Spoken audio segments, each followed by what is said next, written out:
put one hand up here, one hand down here. When you throw it, you can kind of spiral it up. Okay. So kind of just like that. Nice catch. Let me Give give it a this shot? a go. Yeah, I think All I right. can. All right.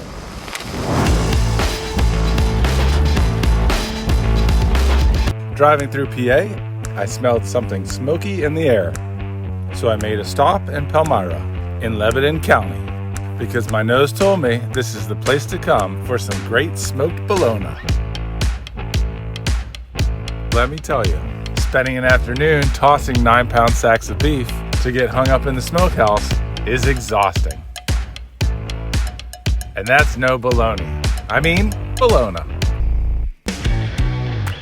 I'm Steve Ford, and I was born and raised right here in PA.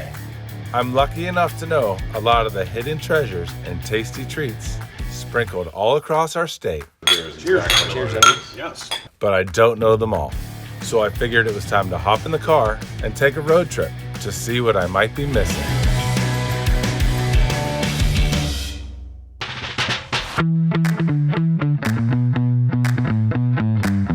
When you're in Lebanon County, you think of bologna. And when you think of bologna, you think seltzers. Hello! Steve, How's it going? how are you? Good to see you. How's the drive? Oh, it's good. Driving across Pennsylvania is beautiful. It is. Yeah. It is. Well, welcome to the outlet. Thank you. Yeah, I wanted to try out some bolognas today. Of course. I called them bologna up until recently. No, you got to go bologna. Yeah. It's a much better product.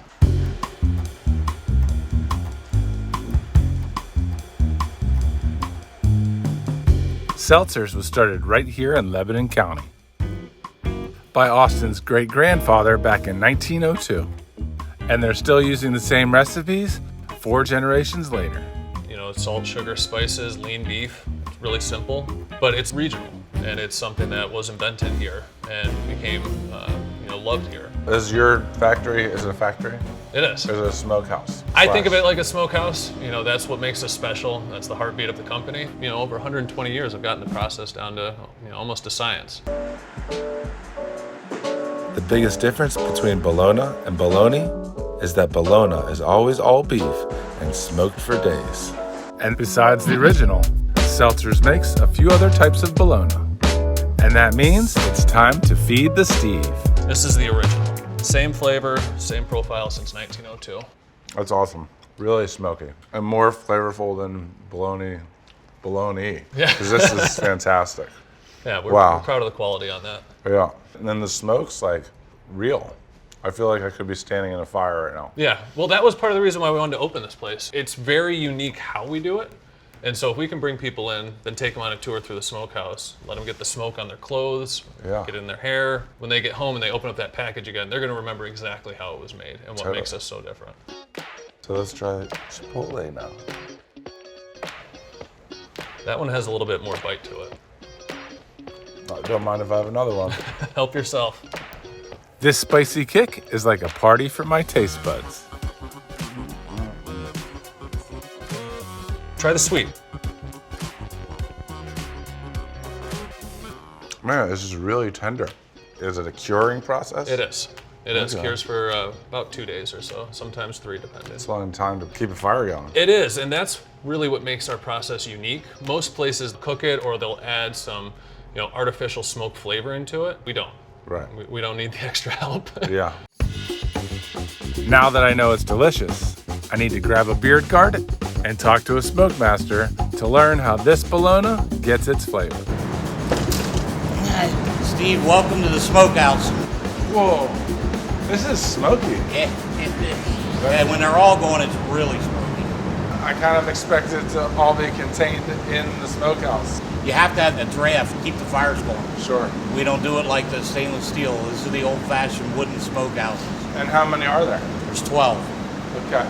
These smokehouses are enormous. Each one is 2 stories tall and packed full of bologna from top to bottom. Each house holds about 15,000 pounds. We do about anywhere from 100 to 120,000 pounds a week. Holy smokes.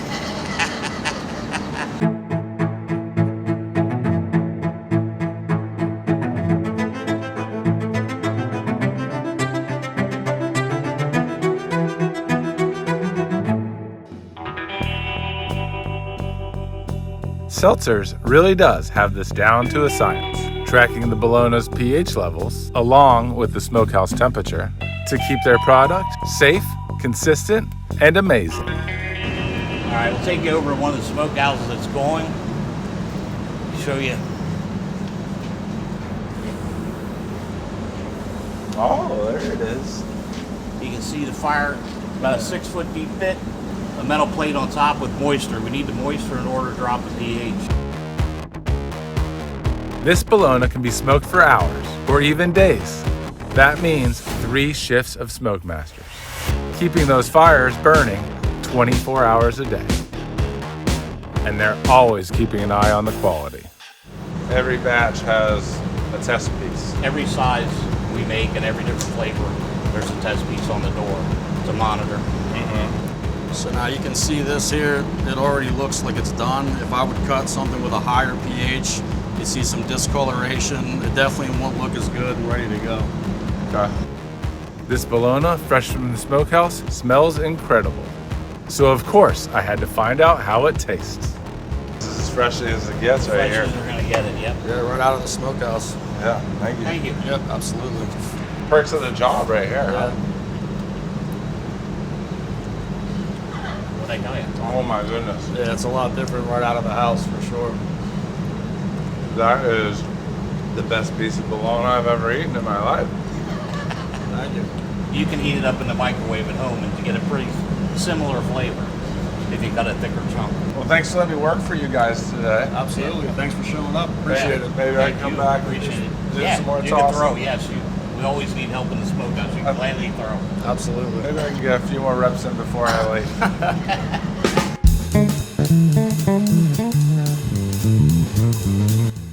With smoke on my clothes and bologna in my belly, I had to race home and change before picking up my friend Tiara, the co-owner of Blanket and Board, a company that creates luxury picnics.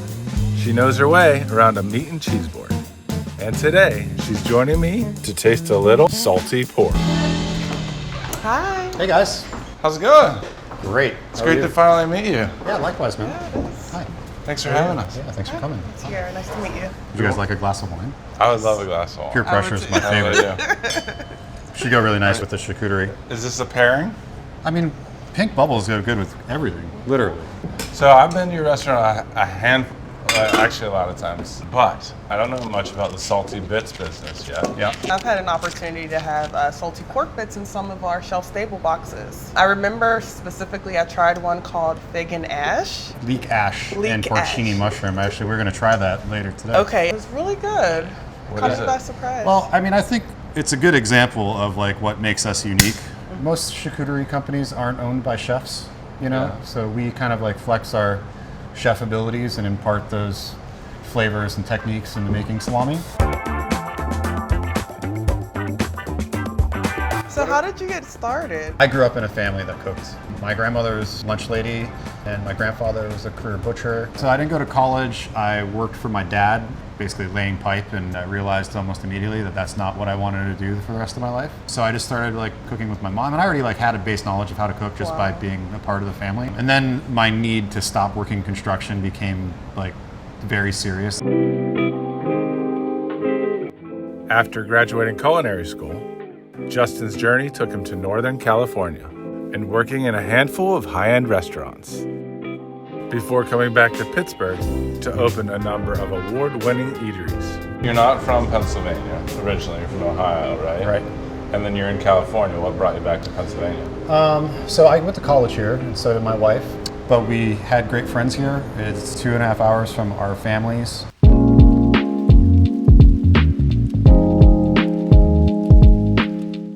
There's just always been something about Pittsburgh. I grew up really blue collar. My dad works construction. My wife's dad fixes hydraulics. One of the reasons I left California because I just didn't really connect to the culture there. And there was something about Pittsburgh that kind of just always made me feel like I was at home. So, you know, sometimes you have to like go somewhere else to realize that you're already where you need to be. Yeah. You know, I've always thought like Pennsylvania and Pittsburgh in particular, the risk factor maybe is less, which makes the opportunity greater. Yeah, you could open a restaurant in San Francisco and but there's a million amazing restaurants in San Right. Francisco, and the culture supports it. But So- to be able to come to Pittsburgh and open your dream restaurant, and for it to be received well and to create success, I think the achievement is like way greater. While Morcilla is bringing in the customers upstairs, the basement is hiding a lot of award-winning meats. Down here is where the salty goodness happens. Justin and his team grinds, mixes, and stuffs their sausages, creating a variety of different salami, along with other cured meats. Curing and fermenting for weeks or even months, these savory treats then get packaged and shipped across the U.S. But lucky for us, we're getting a special delivery. Oh my God. So, this is a nice mix of what I consider traditional and that chef-driven salami, and a couple other whole mussels that we make here. Let's start with like something more traditional, right? The finocchiona. This recipe started out as my grandfather's, Wow. and I kind of like turned it into my method of making salami. Very peppery. Next, we have the leek ash porcini, which I think is probably one of our weirder Yes, things. I've had that one And before. super chef driven. This is the dark color because of the super roasty dehydrated leeks and dried porcini mushrooms and port wine. And I think a lot of people want to get like really meticulous and like fanning this stuff out. I used to do that. I don't do it anymore. I like to be true to like, this is supposed to be rustic, Yeah. And- I do that for you. yeah, exactly. That's why you're here. Yeah, right. And there's nothing wrong with it. Right, If yeah. you make it too pretty, nobody wants to eat it. You're absolutely right. I Yeah. mean, So except for me. I think to me this is the definition of savory. This is probably one of those savory foods I think you can put in your mouth. Justin sliced up a lot of salty pork, along with some other treats. Less fat in this one. Yeah. Because it's lamb. Right. Lamb doesn't have as much fat, right? I know I've said this many times before that I think that's my favorite one. Yeah. It's my favorite now. And I'm happy to say, they were all amazing. I've never tasted salami like this anywhere else. Me neither. I have a whole new outlook on meats right now. Right? With the meat sliced, Justin was finally ready to put the finishing touches on his charcuterie board. In my opinion, there's really no right or wrong answer in making a charcuterie board. We've spent all this time and energy making these delicious items, and I think you can pair it with whatever you want. I do have some like guidelines that I like to recommend. They're pretty simple. Number one, I like to pull my meats out of the refrigerator and let them come up to room temperature before I slice them. When that salami is room temperature, you really get to taste all the flavors. From there, I like to think about balance, right? So what is this and how do I balance it? It's kind of like the rule of thumb of like something salty, something vinegary, something oily. Something fresh, vibrant, acidic, clean, something crunchy. Well, I think the best part about charcuterie is you get to share it with your friends. Absolutely. You know, and it's just a way to bond. Yeah, thanks for coming, guys. It's a pleasure sharing this stuff with you. This is such an amazing Thank you. spread. I think I'm going to be here a while. I'm glad you're here to share with me. Yeah, likewise. The people in Pennsylvania put a lot of thought and effort into making delicious meats. Whether a meal or just a snack, they're creating interesting flavors and smoking them to perfection. From old world traditions to classic recipes passed down through generations. PA is a place where people can come together to taste a little piece of history.